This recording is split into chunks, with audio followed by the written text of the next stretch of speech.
কথা দিয়ে কথা না রাখতে পারাটা এক প্রকার অন্যায়, জানিস তো? ঠিক এইভাবেই কথাটা শুনতে, শুনতে বড় হয়েছি।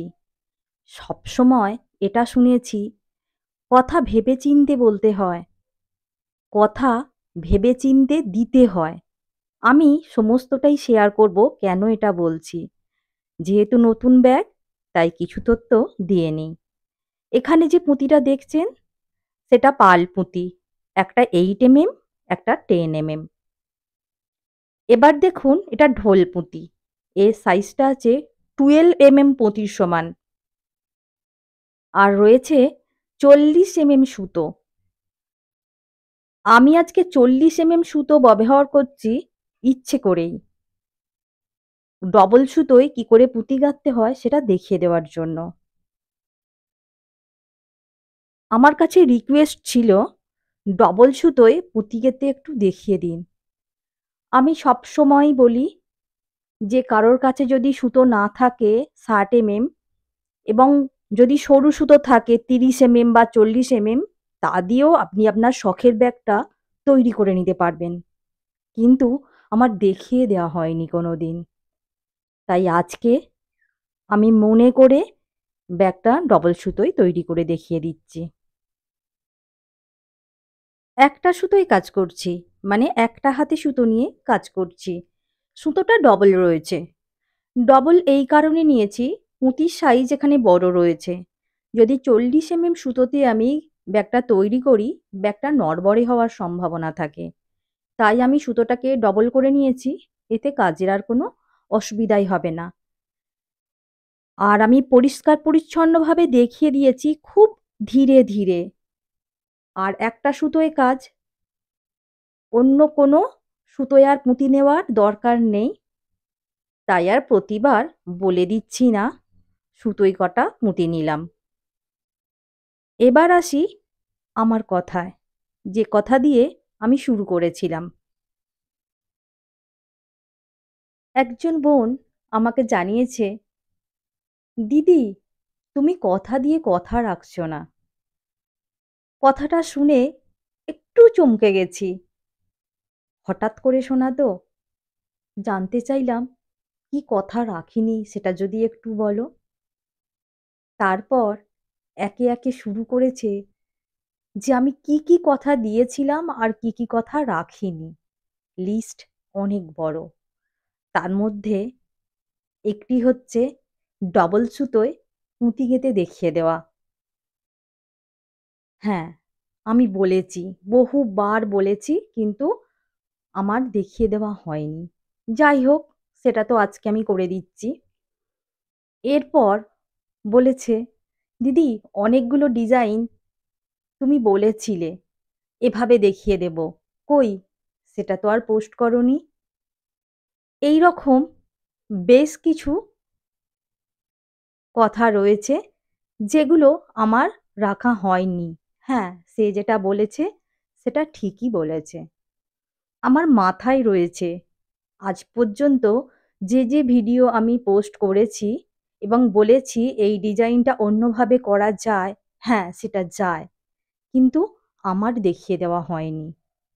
তবে আমার মনে আছে, সময় সুযোগ মতো আমি সবই পোস্ট করে দেব। আসলে একটা কাজ শেষ হতে না হতেই আবারও একটা নতুন কাজ শুরু হয়ে যাচ্ছে। এবার সেই নতুন কাজের ভিডিও বানিয়ে উঠে আর পুরনো যে কথাটা দিয়েছি সেটার কাছে পৌঁছতে পারছি না। একটু ধৈর্য ধরো, আমি কথা রাখবো। আমার মনে আছে, সময় মতো আমি পোস্ট করে দেব। কথা না রাখার অনেক কথা আমি বলেছি, আরও কিছু বলা বাকি রয়েছে, সেটাও শেয়ার করব। তার আগে যেটুকু কাজ আমি করে ফেলেছি সেটা একটু বলে দিই। এখানে আমি 10 mm পালপুঁতি জুড়ব। সুতোটা শেষ হয়ে গেছে। নতুন সুতো কিভাবে লাগাতে হয় সেটাও আমি দেখিয়ে দেব। আর অবশ্যই ডবল সুতো। যেভাবে একটা সুতোয় আমরা কাজ করি ঠিক সেইভাবেই আমরা দুটো সুতো নিয়ে কাজ করছি। এখানে বিষয়টা হলো দুটো সুতো নিয়ে আমি প্রথমেই সুতোর শেষ প্রান্তে একটা গিঁট দিয়ে দিয়েছি, যাতে সুতোটা না এলোমেলো হয়ে যায়। তারপর সূঁচে নিয়ে নিয়েছি। এবার একটা সুতোয় ঠিক যেভাবে গিঁট দিই ঠিক সেভাবেই গিঁটটা আমি দিচ্ছি। তাহলে আর সুতোটা এলোমেলো হবে না। আমি এখানে পালপুঁতি জুড়ব 10 mm। কিভাবে জুড়ছি সেটা একটু দেখুন। আর এখানে আমি আরো কিছু বলে দিই। এই যে পালপুঁতিটা 10 mm জুড়ছি, এখানে কিন্তু 8 mm জুড়লে হবে না, ব্যাগটা টান হবে। এখানে 10 mm পুঁতিই লাগবে। ঠিক যেমন প্রথমেই আমি 8 mm পুঁতি দিয়েছিলাম, সেখানে যদি 8 mm এর পরিবর্তে 10 mm পুঁতি দিতাম তাহলেও ব্যাগটা ঠিকঠাক তৈরি হতো না। শেষে এসে কিছু গ্যাপ পড়তো। তাই এখানে পুঁতির সাইজ কম বেশি করতে হলে 3টে পুঁতিকেই কম বেশি করে নিতে হবে। কোনো একটা পুঁতির সাইজ কমিয়ে বা বাড়িয়ে নেওয়া যাবে না। পুরো রাউন্ড আমি সুতোটাকে ঘুরিয়ে পুঁতিগুলো জুড়ে নিলাম। এবার আমি নেক্সট স্টেপে যাব। আর নেক্সট স্টেপটা হলো ব্যাগের উপরের অংশটা তৈরি করা। ব্যাগের নিচের অংশটা কমপ্লিট হলো। দেখুন কত সুন্দর দেখতে লাগছে। এবার আমি সুতোটা কোথায় নিচ্ছি একটু লক্ষ্য রাখুন। পাল পুঁতিতে নয় কিন্তু, সবুজ ঢোল পুঁতিতে সুতোটা রয়েছে। আর আমি ওই পুঁতিরই অপোজিট প্রান্তে সুতোটা নিয়ে নিলাম। এখানে পাল পুঁতির ওপর সুতোটা যাবে না, শুধুমাত্র সবুজ পুঁতি অর্থাৎ ঢোল পুঁতির ওপরই কাজটা হবে।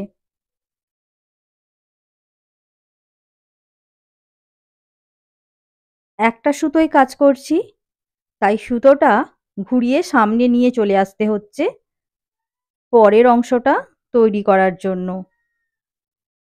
এখানে একটু বলি, আবারও সেই কথা দেওয়ার ব্যাপার। দুটো সুতোয় কাজটা খুব সহজে করা যায়, খুব সহজে করা যায় দুটো সুতোয়। হ্যাঁ, আমি দেখিয়ে দেব সেটাও। একটু ধৈর্য ধরতে হবে। একটা সুতোয় দেখিয়ে দেওয়ার রিকোয়েস্ট ছিল,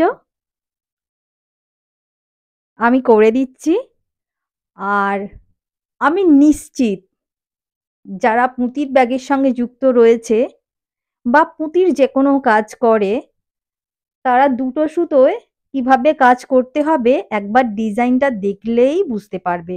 তাদের কোনো অসুবিধা হবে না। তবুও আমি সবার জন্যই দুটো সুতোয় তৈরি করে দেখাবো। এখানে একটু লক্ষ্য রাখুন, আমি সুতোর মধ্যে কখনো দুটো ঢোল পুঁতি নিচ্ছি, কখনো একটা ঢোল পুঁতি নিচ্ছি। ডিজাইনটা তৈরি করার জন্য একবার দুটো ঢোল পুঁতি নেওয়ার পর ঠিক পরের বারই একটা ঢোল পুঁতি ব্যবহার করছি। এইটা একটু দেখে নিতে হবে। এই নিয়মটাতেই পুরো ব্যাগ তৈরি হবে।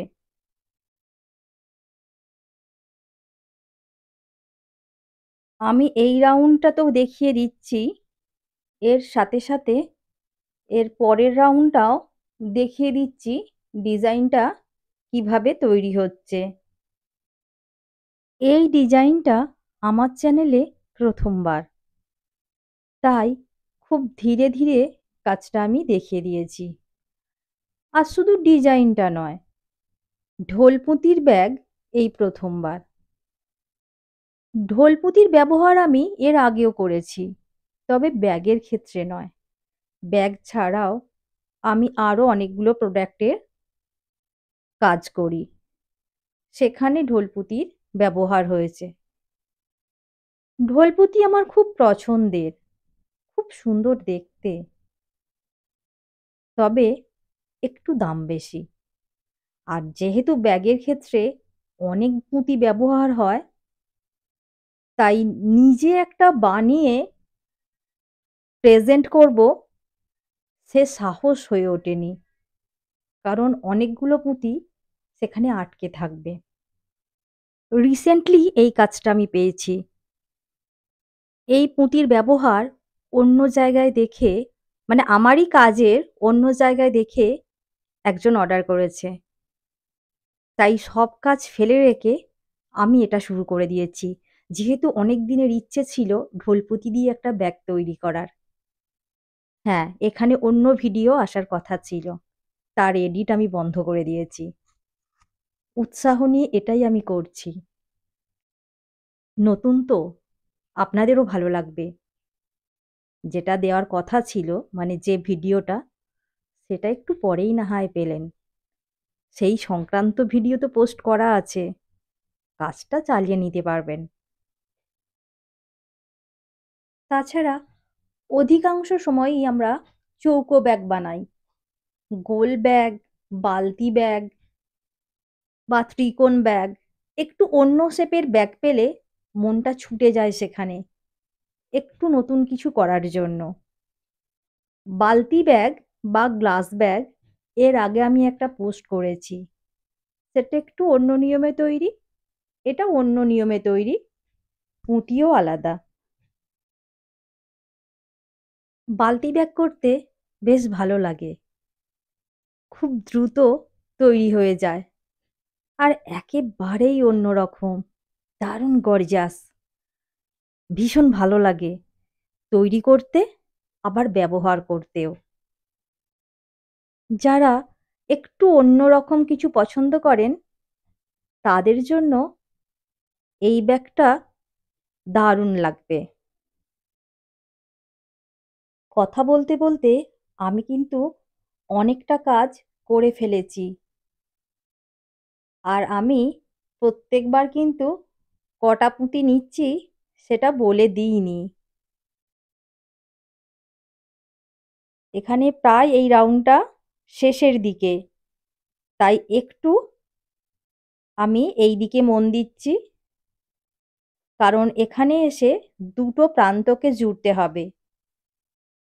দুটো প্রান্ত জুড়ে নেওয়া একটি গুরুত্বপূর্ণ বিষয়, কারণ এখানে একটা পুঁতি লাগবে না, শুধুমাত্র দুটো পুঁতিকে আমি সুতো দিয়ে জুড়ে দেব।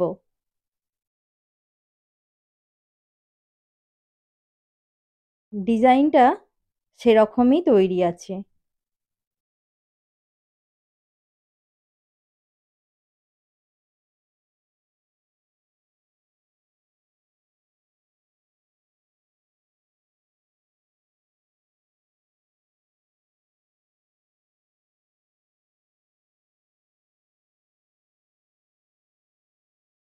এবার একটু লক্ষ্য রাখুন,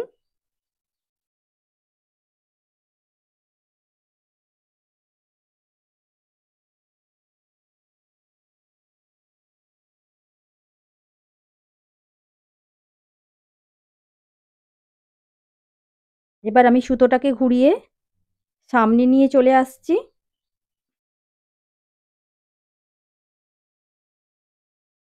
এবার দুই প্রান্তকে জুড়ে দেব।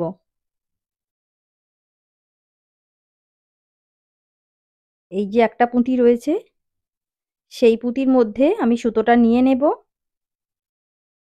কারণ দুটো পুঁতি কাজের পর একটা পুঁতি কাজ করতে হয়, তখন এই পুঁতিতে সুতোটা নিতে হয়। আর সেই একটা পুঁতি আমি কিন্তু এখন সুতোই নিয়ে নিলাম এদিকের পুঁতি থেকে, তাই আলাদা করে সুতো আর পুঁতি নিতে হবে না। দেখুন, আমি কোনো পুঁতি নিলাম না। এই রাউন্ডটা কমপ্লিট হয়ে গেছে। আমি এখানে গিঁট দিয়ে দিচ্ছি যাতে পরের রাউন্ডে যাওয়ার সময় সুতোটা লুজ না হয়ে যায়।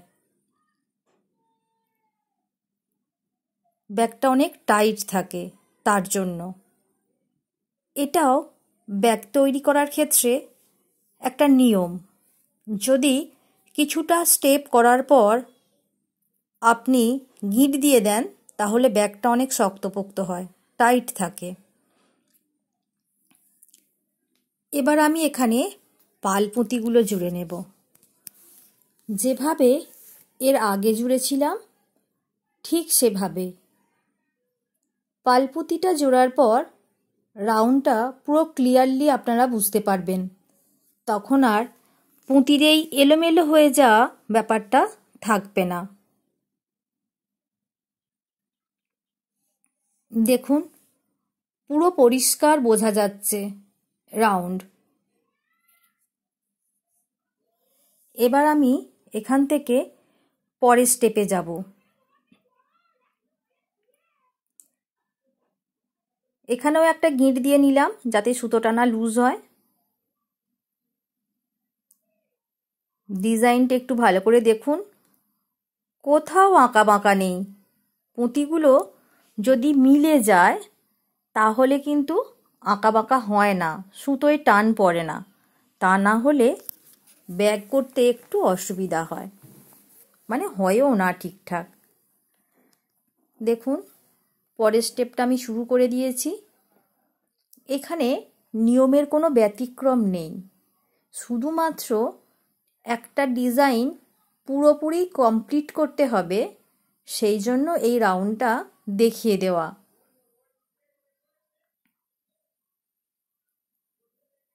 এরপর ব্যাগটা আপনি যতটা হাইট তুলতে চাইবেন এই একই নিয়মে কাজটা করে নিতে হবে। এই ব্যাগের ক্ষেত্রে অনেক নিয়ম কিন্তু প্রয়োগ হয়নি। অনেকগুলো সাইজের পুঁতি এখানে ব্যবহার করা হয়েছে ঠিকই, নিয়ম কিন্তু অনেক নেই। তাই খুব সহজেই ব্যাগটা আপনারা তৈরি করে নিতে পারবেন। যারা একটু কিন্তু করেন যে গোল ব্যাগ বা বালতি ব্যাগ করতে হয়তো একটু অসুবিধা হবে, তাদের বলছি কোনো অসুবিধাই নেই। আপনারা তো দেখছেন এতক্ষণ ভিডিওটা, কোনো জায়গায় আছে কি এমন কঠিন যা আপনারা বুঝতে পারছেন না?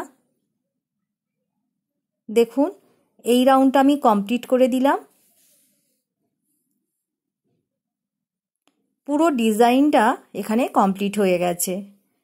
পালপুঁতিগুলো একই রকমভাবে আমি জুড়ে নিচ্ছি।